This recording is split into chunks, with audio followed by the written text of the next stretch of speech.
இது எங்கேயோ இருக்கிற கூட்டங்களை பற்றி நான் பேசல. நாம ஜாக்கிரதையா இல்லைன்னா நம்ம எல்லாரையும் பற்றியும் பேசுறேன், உங்களை பற்றியும் பேசுறேன், என்னை பற்றியும் பேசுறேன். நாம எல்லாருமே ஜாக்கிரதையா இல்லைன்னா ஒண்ணு இந்த பக்கம் சாய்வோம், இல்லைன்னா இந்த பக்கம் சாய்வோம். மார்ட்டின் லூத்தர் அதான் சொன்னார் பாருங்க, கிறிஸ்தவன் குதிரையில போகிற ஒரு ஆள் மாதிரியாம்.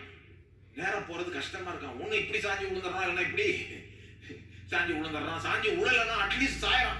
ஸ்டெடியா போறது ரொம்ப அவனுக்கு கஷ்டமா இருக்குதான். அப்படிதான் பாருங்க.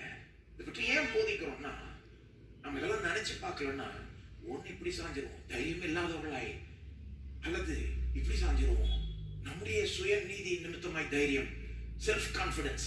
இது நோ கான்பிடன்ஸ் கூட்டம் அந்த சைடு, இந்த சைடு செல்ஃப் கான்பிடன்ஸ். ஆனா நாம எப்படிப்பட்ட கூட்டத்தாரா இருக்கணும்? Christ confidence. கிறிஸ்துவ நிமித்தமாய் தேவனிடத்தில் தைரியமாய் போகலாம். அதுதான் சரியான அப்ரோச் பாருங்க.